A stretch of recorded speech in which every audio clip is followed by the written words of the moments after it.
Military आई तो हमारा एक पंडित पड़ोसी आ, फौजी था वो। तो वो फौज के कुछ आदमी जाना थे। अच्छा। तो उसने फिर इनके सारे फौजी ने दूध पिया। अच्छा। तो हमारे गांव वाले जो थे ना, हाँ, उन्होंने दूध पिया टोकनी भर के, जितना मतलब वो लाया सारी मिलिट्री को पिया उससे। अच्छा।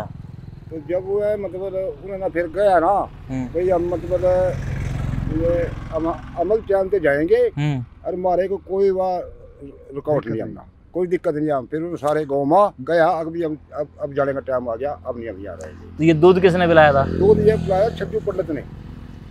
अच्छा। हाँ, मिलिट्री वाले को पिया। और वहाँ जिस टाइम जाने लगे ना यहाँ से, तो हमारे बुजुर्ग नहीं बताओ भाई जफिया पापा का मैं भी रोई और ये भी रोई। ये बात तो सही है, ये बात सुनी है कि हाँ जी जाते जाते ये भी रोए थे और औरतें भी रोई और ये आदमी भी रोई।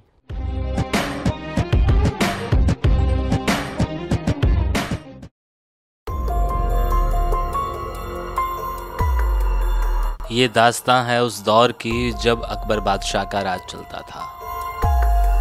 उसकी सियासत, उसका सिक्का, उसकी बादशाही, चारों तरफ अकबर बादशाह की धूम थी।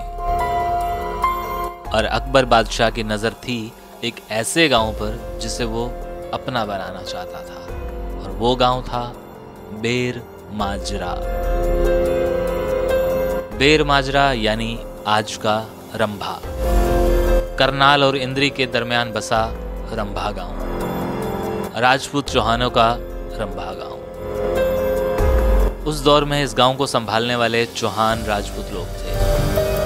शेर खान, मीरदाद, अलादाद और इनका भतीजा फिरोज खान। अकबर बादशाह ने इस गांव को हथियाने के लिए, अपनी सत्ता को बढ़ाने के लिए इस गांव पर कब्जा करने की सोची। अकबर बादशाह ने अपनी सत्ता को बढ़ाने के लिए, इस गांव को हथियाने के लिए गांव के लोगों पर लगान लगा दिया, यानी कर माने टैक्स। और वो टैक्स इतना ज्यादा और बेवजह था कि गांव वालों ने टैक्स देने से साफ इनकार कर दिया। अकबर बादशाह को चाहिए था एक बहाना। उसने कब्जा करने के लिए अपनी सेना को भेजा। उस दौर में गांव वाले निहत्ते नहीं हुआ करते थे। जितने हथियार और ताकत गांव वालों के पास थी, उसके साथ उन्होंने सेना का मुकाबला किया। लेकिन गांव वाले कब तक युद्ध में पारंगत एक्सपर्ट सेना का मुकाबला करते।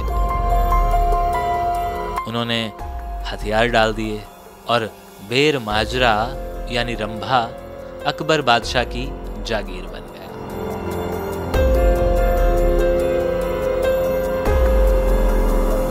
लेकिन यह बात चौहान राजपूतों को हजम नहीं हुई कि कोई हमारे गांव पर राज करे। उनके जहन में कुछ ना कुछ चल रहा था और इस दरमियान 2 महीने गुजर गए। इस 2 महीने में राजपूत चौहान चुप रहे, लेकिन कब तक?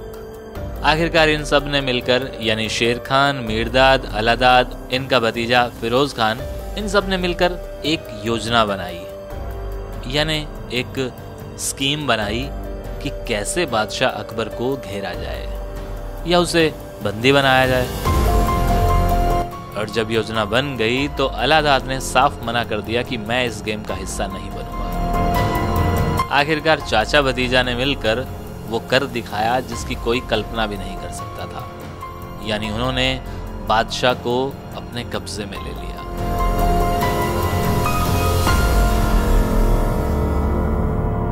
अब सोचने वाली बात यह भी है कि किले पर जब इतना सख्त पहरा था, इन लोगों ने ऐसा क्या जुगाड़ लगाया होगा कि राजा के बेडरूम में। चलिए आगे बढ़ते हैं। अकबर बादशाह की नींद टूटी और उसने देखा कि उसके सिरहाने तलवारों की नोक पे उसे घेरा हुआ है। अकबर बादशाह ने पूछा कि बताओ कौन हो तुम, क्या चाहते हो? चौहानों ने अपने चेहरे से नकाब हटाए और बताया कि हमारे गांव पर तुम लोगों ने कब्जा किया है, बेवजह कर लगाया है और हमें ये बर्दाश्त नहीं है। हमें हमारा गांव वापस दे दो।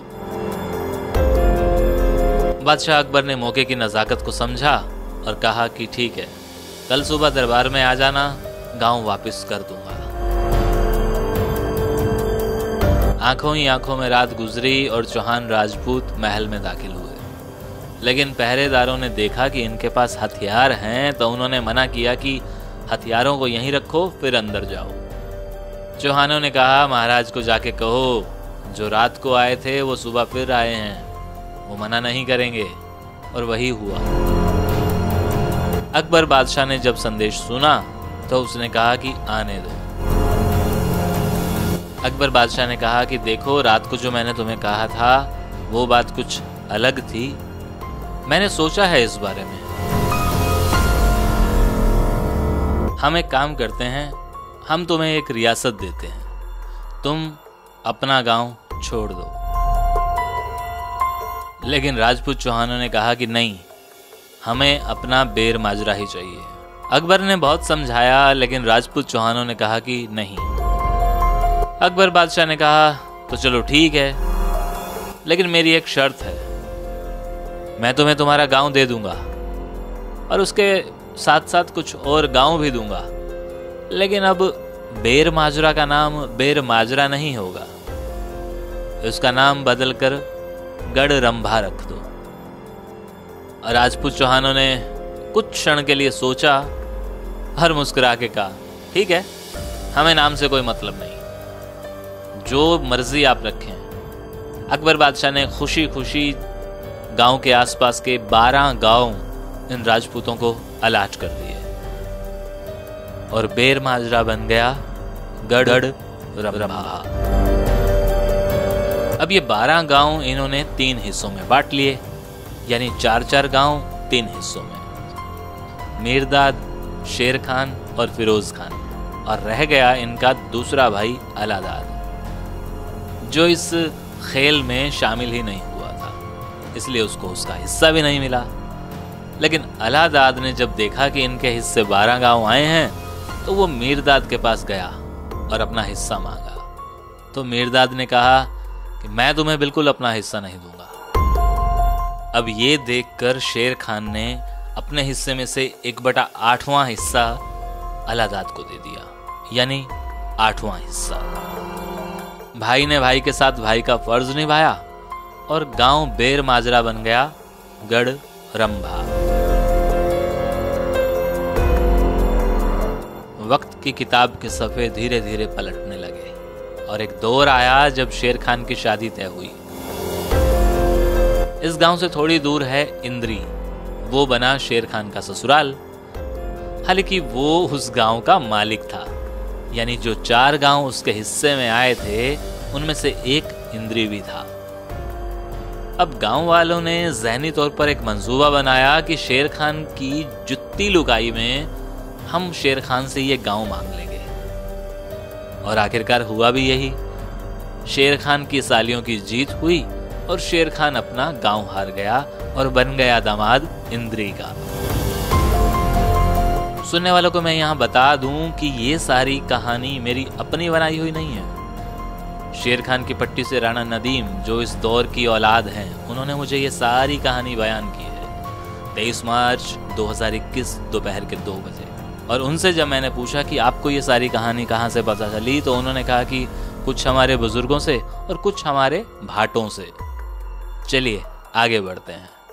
अब गढ़ रंभा की 4 पट्टियां थी, उनका जिक्र कर लेते हैं। मीरदादी पट्टी, अलादादी पट्टी, शेर खानी पट्टी और फिरोज खानी पट्टी। और ये चारों पट्टियों की बाकी औलादें नमक भयाणी, सरगोदा, पाकिस्तान में बैठी हैं।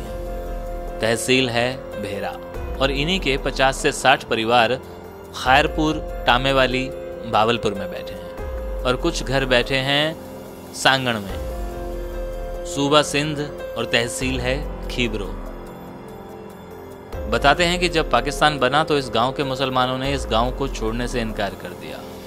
कारण साफ था कि हम हजारों सालों से यहीं बैठे हैं, हमारे दादा परदादा सब यहीं जिए मरे, उनकी कब्रें यहीं, हमारी ज़मीनें यहीं, हमारी मस्जिदें यहीं, हम भला जाएं तो जाएं कहाँ और क्यों जाएं? हिंदुस्तान की तकसीम हो चुकी थी और बन चुका था पाकिस्तान। रंभा के साथ लगता एक गांव है बटाना या बडाना। इस गांव के बंदे चौहानों के पास गए और उन्होंने बताया कि आसपास के गांव वाले रोजाना आते हैं और वो ये कहते हैं कि इन्हें यहाँ से भेजो वरना वो लोग चढ़ाई करेंगे। तो आप लोग या तो गांव खाली कर दो या फिर आप अपना मजहब हिंदू कर लो। लेकिन इस बात को सुनकर उस वक्त का अकबर लुहार, एक मरासी था, वो बोल उठा, ऐसे नहीं होगा, मरेंगे तो मुसलमान ही मरेंगे, हिंदू नहीं बनेंगे। उनकी ये बात सुनकर साथ वाले गांव के लोग चले गए। तो इन लोगों ने बैठकर रातों रात एक योजना बनाई। प्लान ये बनाया कि गांव के दूसरे किनारे कुछ तोपें पड़ी हैं पुरानी, उसको ठीक करते हैं, मुकाबला करेंगे, कोई आया तो देख लेंगे। 1-2 दिनों में इन्होंने तोपें ठीक की और रात को चला के भी देखी, सब ठीक ठाक था। सुबह जब ये लोग उठे तो आसपास के गांव भी खाली हो चुके थे, सब पाकिस्तान जा चुके थे। अब बारी इन चौहानों की थी। पड़ोस में एक हिंदू राजपूतों का गांव था। उन्होंने कहा कि हमारी तरफ से आपको कोई दिक्कत सामने नहीं आएगी, आपको कोई मारने आएगा तो पहले हमसे सामना करेगा, उसे हम देख लेंगे। आपने अपनी तरफ से अपनी सुरक्षा खुद करनी है, आप खुद को संभालिए, हम आपको संभालने की पूरी कोशिश करेंगे। चौहानों ने कहा ठीक है, हम लोग देख लेंगे। मामला गर्म होता जा रहा था। आसपास के हिंदू लोग इन्हें भगाने की तैयारी कर रहे थे और इन्हें इनका धर्म बदलवाने की कोशिश कर रहे थे, और ये थे कि अपनी जिद पर अड़े हुए थे। बात निकली तो दूर तक फैली। सरकार ने अपनी रणनीति तैयार की। बहावलपुर का डिप्टी कमिश्नर, जो इस गांव का दामाद था, सरकार ने उसको मोहरा बनाया और उसको भेजा इनके पास। उस डीसी का नाम था फजलू रहमान। उसकी शादी तो रंभा में हुई थी, था वो करनाल के आसपास का, और डीसी था वो बहावलपुर में। वो आया, उसने कहा देखो ये अदला बदली एक बार तो होनी है, हमें भी कागजों में दिखानी है। आप एक काम करें, एक बार 6 महीने के लिए चले जाइए, फिर वापस आ जाइएगा। इस तरह से यहाँ के लोग चले गए और फिर दोबारा कभी नहीं आए।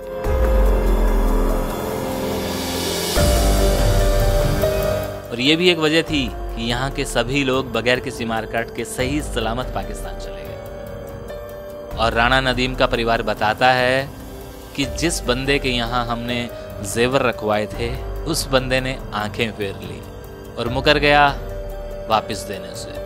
हमारे बुजुर्ग 1-2 बार गांव गए, लेकिन उसने मुलाकात नहीं की या वो मिला ही नहीं। शेरखान पट्टी के लोग बताते हैं कि नहीं, हम वहाँ कुछ दिन रहे, लेकिन अभी ताज़ा तरीन 2021 में गांव के लोग सुनी सुनाई बात ये बताते हैं कि वो 2 से 3 महीने यहाँ रहे।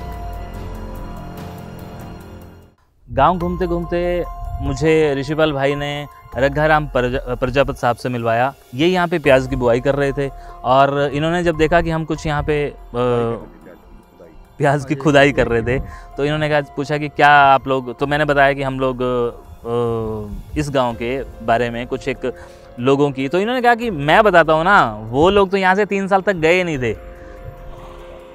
अच्छा, आप क्या बता रहे थे? 2-2.5 साल? हाँ, 2-2.5 साल के सारे के बाद में गए। अच्छा, हाँ।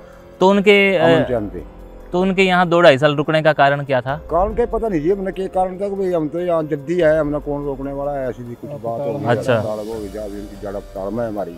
फिर उसके बाद मिलिट्री आई। अच्छा, मिलिट्री आई तो हमारे एक पंडित पड़ोसी आ, फौजी था वह, तो वो फौज के कुछ आदमी जाना थे। अच्छा, तो उसने फिर इनके सारे फौजी ने दूध पिया। अच्छा, तो हमारे गाँव वाले जो थे ना, उन्होंने दूध पिया टोकनी भर के, जितना मतलब वो लाया सारी मिलिट्री को पिया उससे। अच्छा, तो जब वो है मतलब उन्होंने फिर गया ना, भाई हम मतलब ये अमल टाइम पे जाएंगे और हमारे को कोई वहाँ रुकावट नहीं आना, कोई दिक्कत नहीं आ। फिर वो सारे गाँव में गया, अब जाने का टाइम आ गया, अब नहीं आ रहे। ये दूध किसने पिलाया था? दूध ये पिलाया छज्जू पंडित ने।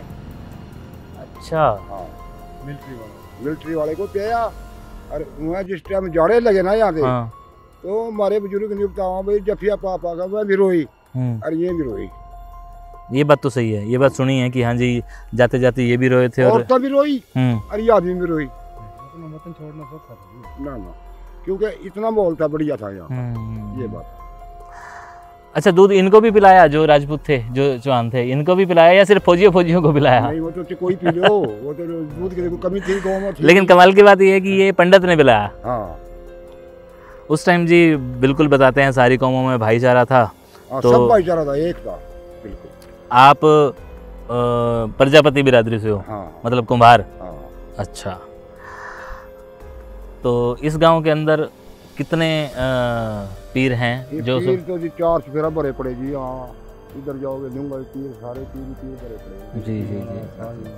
हाँ, कितने गिने जाएंगे, अनगिनत था जी। 6 चांद। हाँ, 6 चांद। 6 चांद? 6 चांद। 6 चांद, अच्छा 6 चांद, ठीक है। और मुझे किसी और बुजुर्ग ने यह भी बताया था कि यहाँ पे 365 पीर हैं। हो सके ना? हाँ, पीर पड़े। तो रघुराम जी, शुक्रिया आपका, आपने बड़ी अहम जानकारी दी। और नदीम साहब, मैं अब आपको 6 चांद साहब के दीदार भी करवाने जा रहा हूँ, चलिए जी। इस गांव की कुछ और भी कहानियां हैं। इस गांव में बहुत सारे पीर हैं, इस गांव में बंगला है, इस गांव की कोठी है, इस गांव के बाहर एक अंधियारा बाग हुआ करता था। इन सारी बातों को भी आपके सामने लेके आऊँगा। अभी रंभा का ये वीडियो देखिए और उसके बाद रंभा के कुछ और वीडियो भी आपके सामने आएंगे। शुक्रिया।